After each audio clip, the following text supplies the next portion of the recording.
La pierre tombale, histoire véritable, écrit par Hans Christian Andersen, lu par Armen pour audiocité.net. Par une magnifique soirée d'automne, chez un honnête bourgeois d'une petite ville de Fioni, toute la famille était réunie dans la salle du rez-de-chaussée. La lampe brûlait sur la table, mais les fenêtres étaient toutes grandes ouvertes.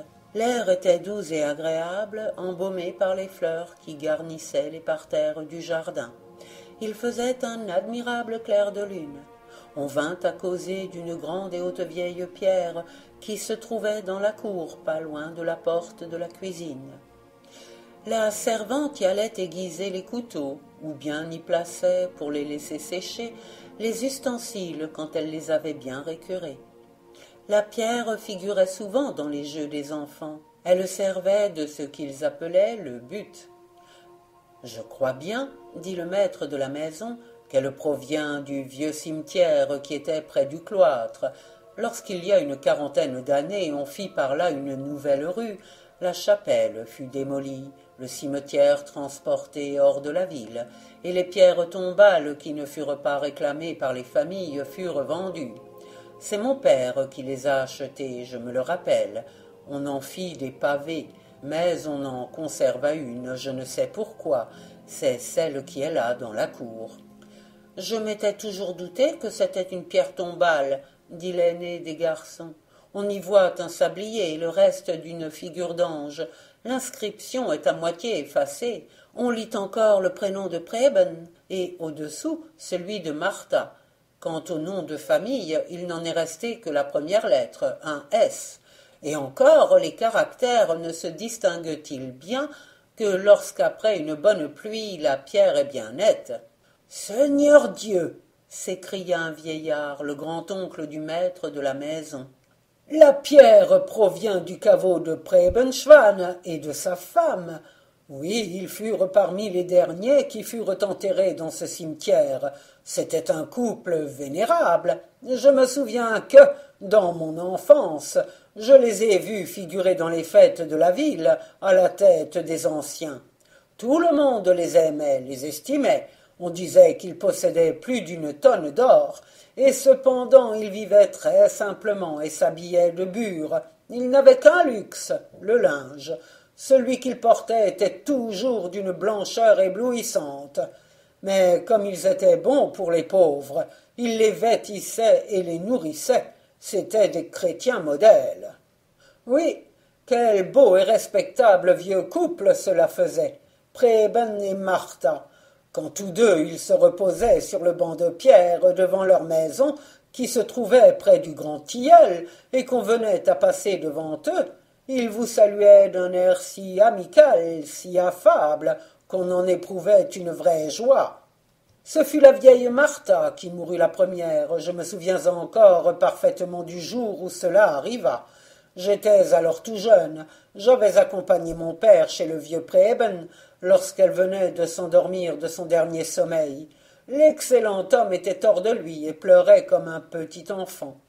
Le corps était dans la chambre à côté. Après s'être un peu calmé, le vieux Preben dit à mon père et à quelques voisins combien il allait se trouver seul sur terre, et il raconta comme elle avait été douce et bonne, et quel bonheur ils avaient goûté pendant de longues années. Ils s'étaient connus tout enfant, et s'animant peu à peu au souvenir de ces jours de félicité, il parla de leur fiançailles, et dit combien elle avait été belle lorsqu'elle se présenta à l'autel avec lui. Et elle gisait là, morte, enveloppée d'un suaire, et lui, le vieillard, rappelait en vain les temps de son heureuse jeunesse. Oui, c'est là le cours du monde. Moi, j'écoutais avec intérêt et pitié ce récit douloureux, et cependant je n'étais encore qu'un enfant d'ordinaire insouciant. Aujourd'hui, j'ai l'âge qu'avait alors Prebenschwan. Le temps passe, tout change, tout disparaît. Je me souviens encore de l'enterrement de la bonne Martha. Le vieux Preben, tout courbé, marchait en sanglotant derrière le cercueil. Quelques années auparavant, il avait fait tailler la pierre qui devait recouvrir son tombeau et celui de sa femme. L'inscription y était gravée, sauf l'année de la mort. Et le soir, la pierre fut mise en place. À peine un an après, on la retira pour descendre dans la terre le vieux Prében à son tour. Il ne laissa pas la fortune qu'on lui avait supposée d'après sa générosité pour les pauvres. L'héritage échut à des parents très éloignés qui ne prirent aucun soin de la tombe. Les pauvres perdirent bientôt le souvenir de leur bienfaiteur. L'antique maison des Schwann, aux fenêtres gothiques, fut démolie quelque temps après. Elle était ornée de curieuses sculptures, mais elle menaçait ruine. Plus tard, ce fut le tour de la chapelle et du cloître. Le cimetière fut condamné aussi. La belle grande rue qui mène à la place passe sur la tombe du vieux Prében et de sa femme Martha. Personne ne pense plus à eux. Leur pierre tombale, personne ne la réclama, et c'est ainsi qu'elle est parvenue dans cette cour pour jouer un rôle dans les amusements des enfants. Et le vieillard, secouant mélancoliquement la tête, dit encore « Oubliés ils sont, mais du reste, qu'est-ce qui n'est pas destiné à l'oubli ?» Puis on se mit à causer de choses plus gaies. Mais le plus jeune des enfants, un garçon aux grands yeux sérieux, monta sur une chaise, et regardant dans la cour où, en ce moment, la lune versait sa clarté sur la vieille pierre, crut voir en elle une page d'un grand livre de chronique, et il lui semblait que le récit que venait de faire le vieillard des vertus du vénérable couple y était resté gravé en caractères de feu. Oublié, oui, tout est condamné à l'oubli. Ces paroles échappèrent tout à coup au vieillard qui avait suivi le cours de ses tristes pensées pendant qu'on parlait d'autre chose. Mais au même instant, un ange invisible, baisant l'enfant au front, lui murmura à l'oreille « Conserve en ton souvenir ce que tu viens d'entendre, ne le perds pas. Tu es destiné à faire revivre en lettres d'or devant la postérité la vieille inscription presque effacée. Et on verra de nouveau le vieux Prében et Martha, sa femme, prenant soin des malheureux.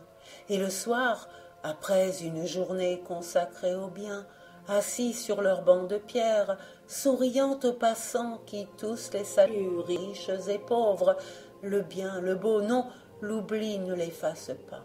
La poésie le recueille et le transmet au siècle futur.